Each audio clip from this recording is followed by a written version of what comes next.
बिस्मिल्लाहिर्रहमानिर्रहीम। यहाँ पे एनिमल ओरिजिन के हवाले से इसने एक शॉर्ट होगा, इसको शॉर्ट क्वेश्चन दिया होगा। यहाँ पे जैसे मैं पहले बयान कर चुका हूँ कि जो चीज़ मिलर ने मोटे लफ्ज़ों में बयान की हुई है वो हमेशा एवोल्यूशनरी कंसेप्ट होता है यहाँ पे।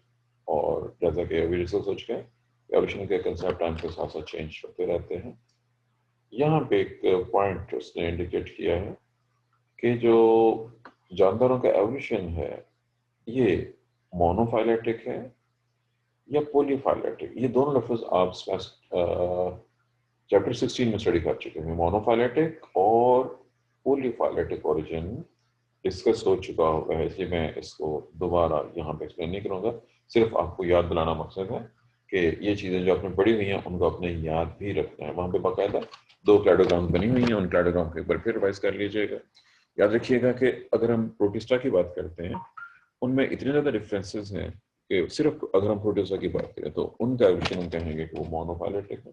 लेकिन जो साइंस का ओवरऑल नजरिया है कि अगर हम मौजूदा जो थेरी चल रही हैं, करंट थेरी साइंस की, उसके मुताबिक जानदारों का एवोल्यूशन ज़ाहिर है कि एक सिंगल सेल से हुआ है, एंसेस्ट्रल सेल से हुआ है, और उसके बाद ये सब कुछ बाद में टाइम के साथ साथ ये मोनोफाइलेटिक ओरिजिन, मैंने उसको जस्ट रिवाइज करा दिया चूंकि ऑलरेडी आप बेसिक से पढ़ चुके हैं। हमारा आज का जो असल क्वेश्चन है जिसको हमने शुरू करना है वो है जी फाइलम पोरीफेरा। आप लोगों ने चूंकि फर्स्ट ईयर में जब लोग आप इंटरव्यू के लिए आए थे मैंने खुद भी कह दिया था कि कुछ चैप्टर रिवाइज कर लें। आप रिवाइज नहीं किए होंगे इसका मुझे अंदाज़ा है और यकीन भी है, क्योंकि जितने का पढ़ाकू है उसका अंदाज़ा हो जाता है क्लास को देख के। क्लास में कोई 2-3 बच्चे ही हैं जो पढ़ने वाले होते हैं, बाकी सिर्फ वक्त गुजारे के लिए आते हैं। फाइलम पोरीफेरा, कॉमन नेम है स्पॉन्जेस। स्पंज उर्दू का लफ्ज है। ये आजकल जो स्पंज आप देखते हैं ये सिंथेटिक हैं, जो नेचुरल स्पॉन्जेस हैं वो भी ऐसे ही हैं कुछ हद तक, लेकिन वो खतरनाक है ज़्यादातर उनमें से, जैसा कि आगे जिक्र आएगा। बहरहाल ये फाइलम है जिसको हम स्टडी करने लगे हैं, फाइलम पोरीफेरा। मैं पहले इसके कैरेक्टर्स जो इस बुक के मुताबिक जो यहाँ से दिए हुए हैं कुछ कैरेक्टर में इसके अलावा बयान करूंगा, उनको आपको नोट करना होगा। सबसे पहले इसका तारुफ, फाइलम पोरीफेरा का नाम कहाँ से निकला है, नेम की वजाहत है। तो उसमें बोलिए पोरस का मतलब पोर्स होता है, फीरा to bear, pore bearing animal, ऐसे एनिमल जिनकी बॉडी में सुराख हो, इनकी बॉडी वॉल में सुराख होते हैं। मैंने बॉडी वॉल का लफ्ज़ इस्तेमाल किया है, मैंने स्किन का लफ्ज़ इस्तेमाल नहीं किया। फिर सुन लीजिए, मैंने बॉडी वॉल कहा है, स्किन नहीं कहा। क्यों? ये आगे जाके आपको चलेगा क्या फ़र्क होता है बॉडी वॉल में और स्किन में। जब उसमें 2 तक पहुंच जाएंगे फिर इसको आप समझ सकेंगे। स्पॉन्जेस यानी पोरीफेरन मोस्टली समुद्र में रहने वाले, मैंने मोस्टली इस्तेमाल किया, ज़्यादातर स्पीशीज समुद्र में, सिर्फ थोड़ी सी स्पीशीज इनके फ्रेश वाटर में पाई जाती हैं। इनकी बॉडी में सेल तो बहुत से होते हैं, यानी मल्टी सेलर है, लेकिन वो इस तरह से डेवलप नहीं है। आपने टिश्यूज का लफ्ज़ पढ़ा हुआ है, इफ़ यू रिमेंबर, जो टिश्यू के हवाले से हैं वो लफ्ज़ थे जी connective tissues, muscular tissue, nervous tissue. इनमें उस तरह से डेवलप टिश्यूज मौजूद नहीं होती हैं, मल्टी सेलर। बहरहाल यहाँ से शुरू करते हैं जी। पहला पॉइंट आपकी बुक का है एसिमेट्रिकल और रेडियल सिमेट्रिकल। कुछ में रेडियल सिमेट्री है और कुछ ऐसे भी हैं जिनमें सिमेट्री नहीं होती है। Second point, 3 cell types, pinacocytes, mesenchyme cells and choanocyte. ये लफ्ज जो कि नए, pinacocyte blood cells, mesenchyme cell की डिटेल आगे आएगी, और चोनोसाइट कॉलर्ड सेल्स होते हैं जिनमें फ्लैजेला लगे होते हैं। तीसरा पॉइंट, सेंट्रल कैविटी, जैसे कि भी आगे देखेंगे बॉडी में कैविटी होती है सेंटर में, उस कैविटी को बॉडी कैविटी नहीं कहेंगे, स्पॉन्जोसील उसका नाम है, और वो ब्रांच भी हो सकती है, और उसके जरिए पानी बॉडी में सर्कुलेट करता है और ये चीज़ फीडिंग, रेस्पिरेशन, रिप्रोडक्शन वगैरह में हेल्प करती है। नो टिश्यूज और ऑर्गन्स। अब ये नोट कीजिएगा, ये 4 पॉइंट आपकी बुक ने दिए हैं। कुछ पॉइंट वजाहत तलब है, मसलन इसने नो टिश्यूज और ऑर्गन्स का इस्तेमाल किया। मैंने अभी टिश्यू का नाम लिया था कि इनकी बॉडी में नर्वस टिश्यू, मस्कुलर टिश्यू और रिकरेंट टिश्यू वगैरह मौजूद नहीं होती हैं, ऑर्गन्स भी नहीं होते हैं। क्यों? They are only multicellular. अब चूंकि इसने सिर्फ 4 पॉइंट दिए हुए हैं, ये 4 पॉइंट मिलके ये डिसाइड करते हैं कि ये ग्रुप कौन सा है और कैसा है। अगर आप खाली एक करेक्टर बयान कर दें तो इसमें मोस्ट इंपॉर्टेंट करेक्टर ये वाला बनेगा कि नोट, लेकिन इसमें वर्डिंग होनी चाहिए multi cellular but without tissues and organs. अगर सिंगल एक स्टेटमेंट में लेना हो तो ये तीन चीजें इकट्ठी हो जाएंगी, मल्टी सेलर है लेकिन टिश्यूज भी नहीं है और ऑर्गन्स भी नहीं है। सिमेट्री के लिहाज से इनमें आमतौर पर सिमेट्री या सिमेट्री हो सकती है। सेल टाइप्स की अगर बात हो तो तीन का नाम आ चुका हुआ। बहरहाल ये इसके मोस्ट इंपॉर्टेंट जो सेंट्रल कैविटी है जिसको स्पॉन्जियोसिल कहते हैं, उसकी डिटेल में कुछ फर्क आएगा। एक लफ्ज और जो यहाँ नहीं दिएगा मैं लेकिन बोल रहा हूँ, लफ्ज है, नाम है जी उसका स्पीक्यूल्स। बहुत से स्पॉन्जेस में स्पीक्यूल्स मौजूद होते हैं। वो स्पीक्यूल्स क्या होते हैं इसी चैप्टर में आगे उसका जिक्र आपको मिल जाएगा। अब इसके साथ एक दूसरा पॉइंट मुझे याद आ गया, मैं साथ ही बता देता हूँ। बदकिस्मती ये है कि आप लोग आते ही थोड़े ही टाइम के बाद ऑनलाइन आ गए हैं। याद रखिए कि साइंस सब्जेक्ट्स में मेडिकल इंजीनियरिंग साइंस की जो तालीम है वो ऑनलाइन अगर हो तो वो ऑनलाइन का फ्रॉडलेंट ज़्यादा है। प्रैक्टिकल चीज़ें प्रैक्टिकल परफॉर्मेंस ही हो सकती हैं। यहाँ पे जैसे जो कुछ हो रहा है ये पॉसिबल नहीं है कि हमारे पास वो फैसिलिटीज़ नहीं है कि ऑनलाइन बैठे हुए आपको प्रैक्टिकल करवाया जा सके। ना ही वो चीज़ें आप अरेंज कर सकते हैं, सिर्फ देख सकते हैं, देखने की हद तक चीज़ें आपको मिल जाएंगी। लेकिन जब तक खुद परफॉर्म ना किया जाए, आपके सामने परफॉर्म ना हो फिजिकली, तब तक चीज़ें क्लियर नहीं होती। और अगर जब तक खुद परफॉर्म करना। बहरहाल प्रैक्टिकल का जो थ्योरेटिकल पोर्शन है वो भी आपने करना है।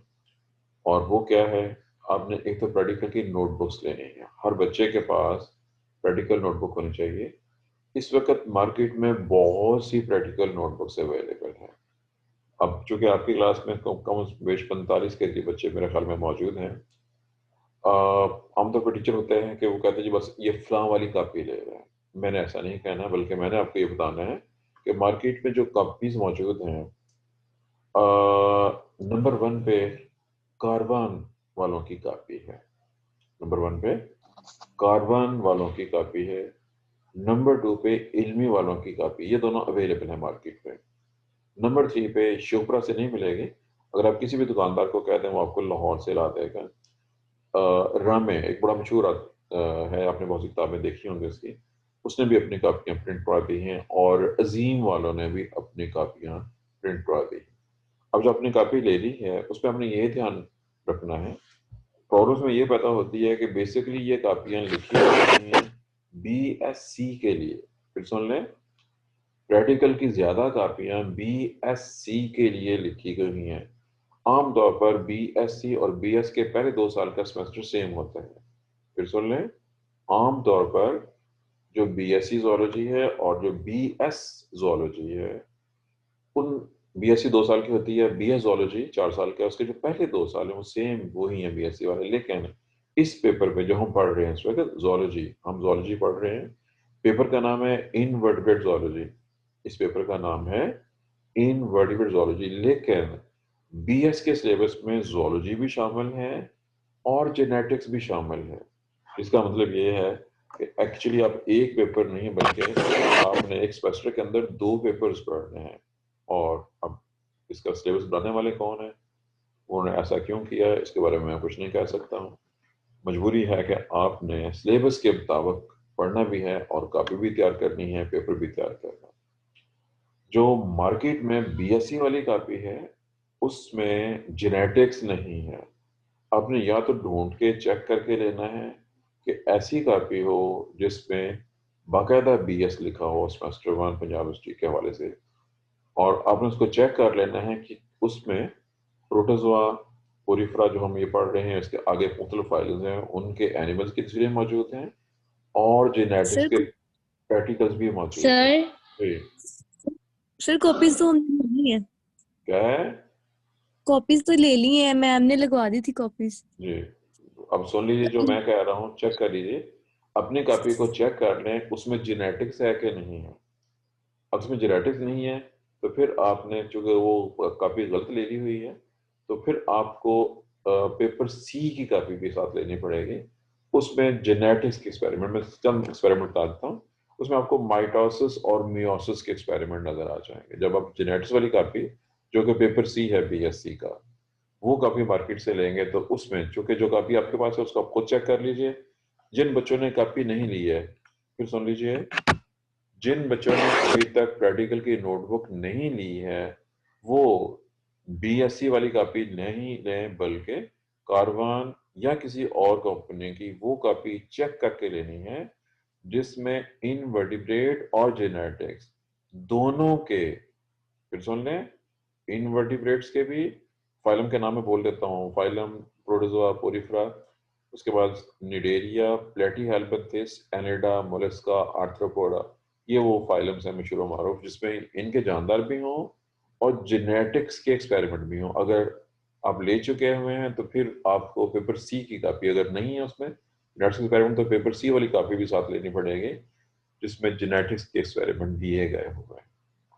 बात समझ लिया सबने? जिन बच्चों ने कॉपी नहीं ली है वो दोबारा जाएं और मार्केट से चेक करें जो specific BSc semester 1 zoology Punjab history के सिलेबस के मुताबिक हो। अगर नहीं मिलती है तो फिर आपको दो कॉपियां लेनी पड़ेगी, एक इनवर्टिब्रेट वाली और दूसरी जेनेटिक्स जिसमें जेनेटिक्स के एक्सपेरिमेंट मौजूद है। ये आपका काम है जी, जो कि आपने खुद करना है। जब वो कापियां मिल जाएं सबके पास तो फिर उसके बाद मैं उसमें आपको गाइड करना शुरू कर दूंगा कि अब आपने आगे क्या करना है। जी अंश साहब क्या कहना चाह रहे हैं अपने? तो सर जो पेपर सी हमने लेना है वो इसके साथ हमने इकट्ठा कंबाइन करना है कि उसमें सारे के सारे प्रैक्टिकल करने हैं हमने? नहीं, आप यूं करेंगे कि कापी वो लेके रख लेंगे और उसमें से वो प्रैक्टिकल जो इसमें शामिल है उसके अंदर से वो प्रैक्टिकल वो लिखेंगे। उसके जो प्लेन पेजेस होते हैं, प्लेन पेज में जो लिखने वाले लाइन वाले पेजेस, वो निकाल के इसमें लगाने पड़ेंगे क्योंकि ये इसमें ज्यादा प्रैक्टिकल्स हैं। सेमेस्टर 1 का सिलेबस डबल दुगना है, ये सिलेबस पढ़ने वालों की खामी है, इसलिए आपको यहाँ पे ज्यादा बड़ी कापी बनानी पड़ेगी, ज्यादा पेजेस चाहिए उनका बनाने के लिए। Okay sir. जी ये तकरीबन अब टाइम, चूंकि जब मेरी अगली क्लास का टाइम हो रहा है, वह आपको आज मैंने गाइड कर दिया। कल कोशिश करें कि आप लोग 5-10-15 मिनट पहले ज्वाइन कर लें ताकि जो कभी रही है हमारी वो पूरी हो जाए। ठीक है, अब मेरी चूंकि नेक्स्ट क्लास का टाइम हो रहा है, इसलिए आपके लिए अल्लाह हाफिज।